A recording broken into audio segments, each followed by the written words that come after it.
Can you just tell me about what is the difference between retesting and regression testing? Um, let's say a scenario when a bug was detected in the software.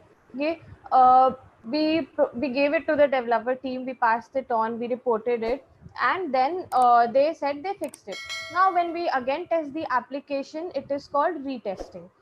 In a scenario, it is called yeah, that is retesting. Regression testing would be like if the bug was fixed, so we try to test the entire application and see how the changes have affected the entire application. If in a negative way, like any changes in one particular module should not affect the application in any way, that would be known as regression testing.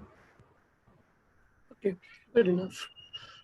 So tell me, say you have an online application. I have given you a product of an online application, and say you have to write the test scenarios and the test cases for those. So, what would be your consideration? What kind of testings you will be doing, and what would your test cases that would be you would be taking into consideration? So, tell me around 5 test cases that are very much important for testing those, and what kind of testings you will be doing on those applications. Okay. So far, can I make a few notes in a notepad application? If you want, I can share my screen. Yeah, sure, you can do that.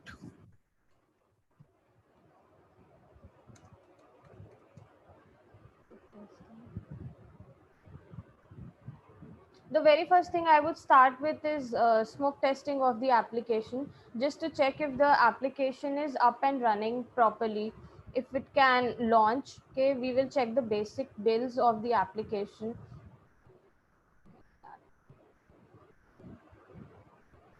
So is it going to be concerned with a particular page, Govin? Or it's just the entire application that we have to check? It's an entire application that has been handed over. Okay. So then, okay, we can go with the approach here, like just a moment.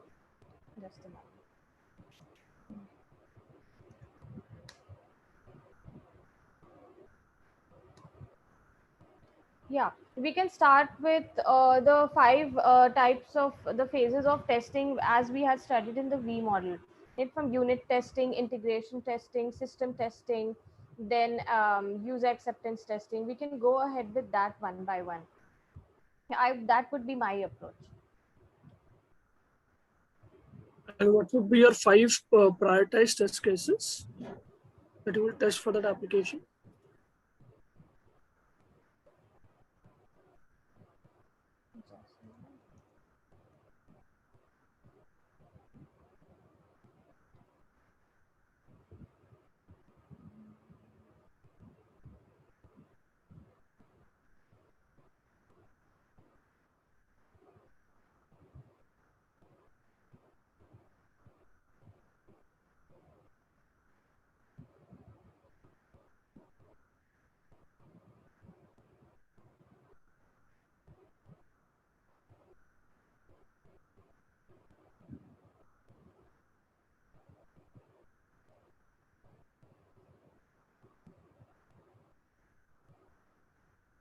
Okay, the very first test case would be for the login functionality.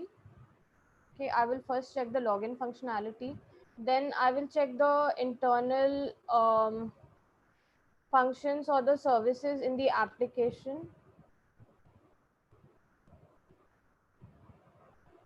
And after Are which you sharing your screen? I'm sorry, just a moment.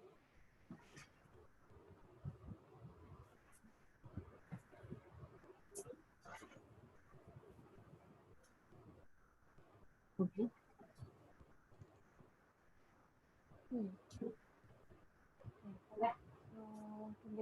Yeah, first would be the login functionality that I would check for. Then I would check for the internal functions of the application as mentioned in the SRS document, like whether the requirements are being met or not. We will go through the entire workflow of the application, and let's say it's shopping application, for example. So we will exit with checking out.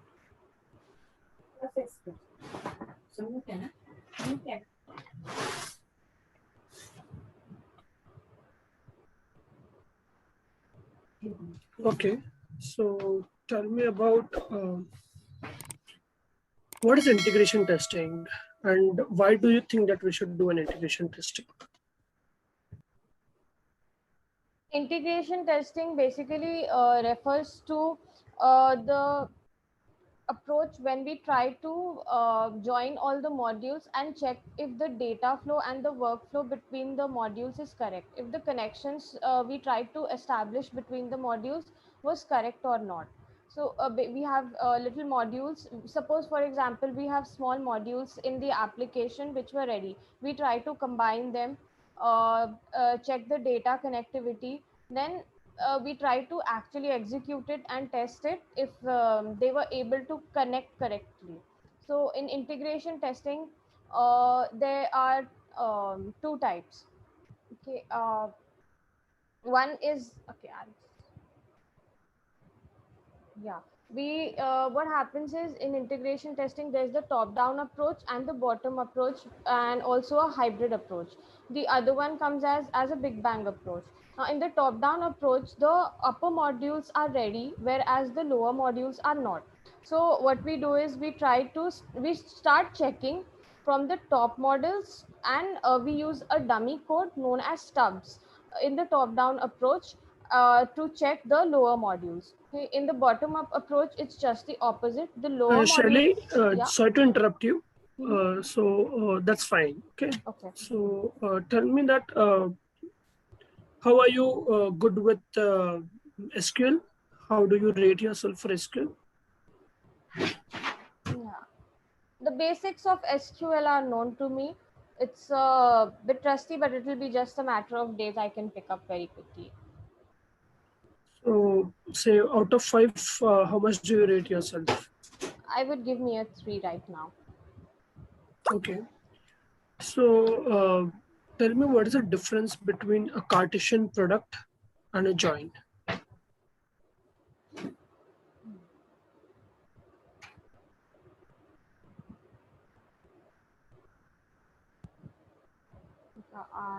I'm sorry, I don't recall that right now. Okay, not an issue. So how good are you with Java? I'm good with Java. Okay. So tell me what is encapsulation and what is inheritance?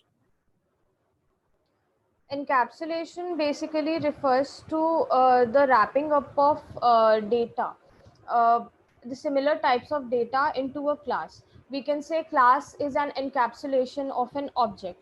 It's actually a we can say it does not actually exist. It's the class does not actually, I'm not getting that word, I'm so sorry.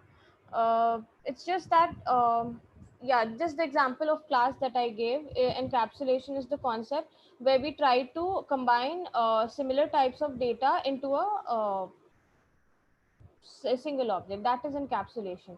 In inheritance, what happens is uh, there are two classes where one class inherits the properties of the other class, and we can access the data and functions of the superclass.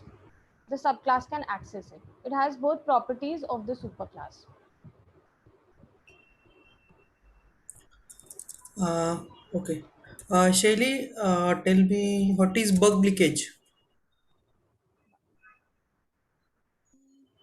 Bug leakage occurs when the testing team was not able to identify the bug, but and the product was passed on, and now the customer has identified it. So that we would call as a bug leakage.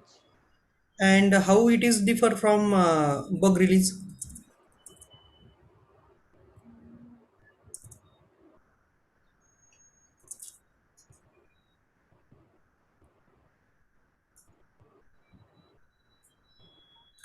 Okay. No worries.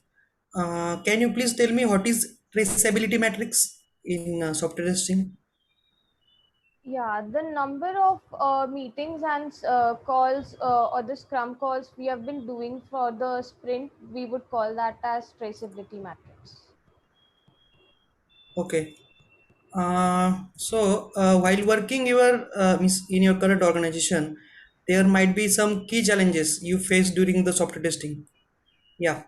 Can you please share a few key challenges while testing the software? Yeah, there was one scenario when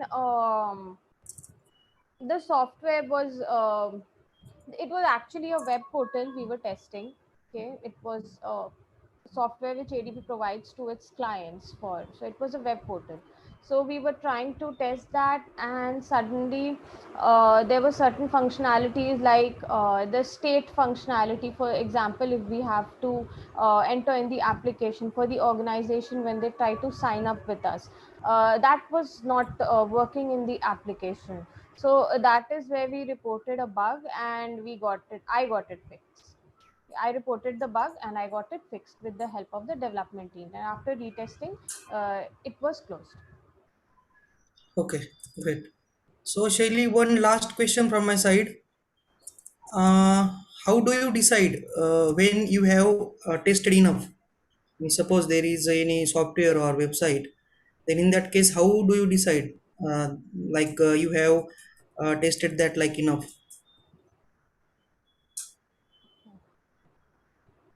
We try to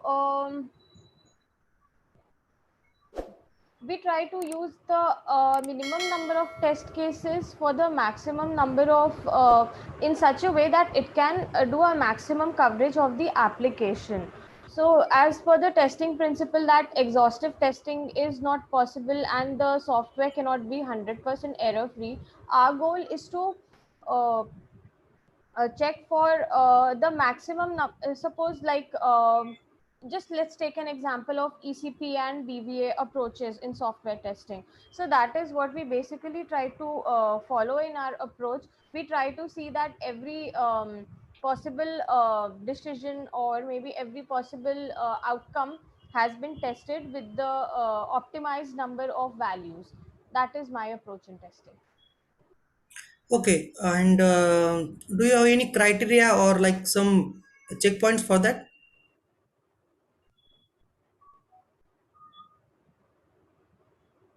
Like, I'm not sure. Could you repeat yourself? Like criteria or checkpoint? Yeah, means suppose while testing any software, at certain point you will stop means testing the software, right?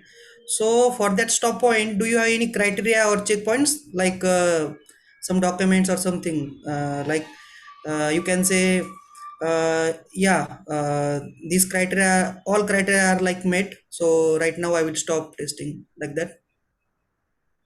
Yeah, in this case, we basically refer to the SRS document which was provided by the customer and also the business analyst.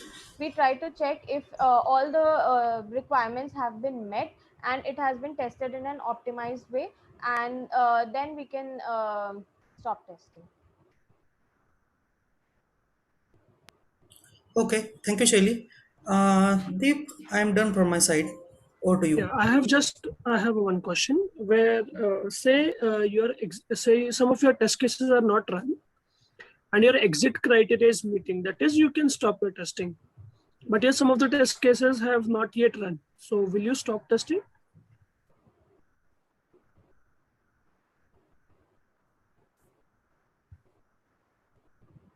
If the exit criteria has been met, we can stop. Okay. Yeah. Deep, I'm also done from my side.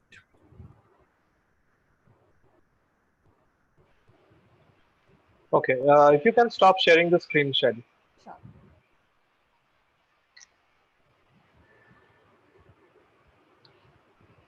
Right. So, so we are done with both the technical as well as the HR round. So, do you want to ask any questions to us, to any one of us? Yeah, just a question about what my role would be in your organization. Like, although I went through the JD, but still I want to Mhm. know what my, if I would get a more brief description about my role in your organization. Absolutely. So whatever things that have been mentioned in your JD, you will be a part of that. You will be working in our automations team, and you will be working in a team. It's not an individual project that you will be getting. And based on the project, we will be deciding that whether you would be moving into the manual testing project or the automation testing project. So that will be decided by the company later, after all the rounds of your interviews are complete, and when we think that you are capable to handle either of the two projects. And yes, that will be your basic role in the organization. And I hope you will be liking your journey if you are selected. I would be happy to. Right. So thank you, Shelly, for joining once again, and we'll definitely meet soon with all the feedbacks. Okay. Sure, thank you. I'm looking forward to it. Thank you. Thank you, everyone. Bye. Thank you, Thanks everyone. everyone.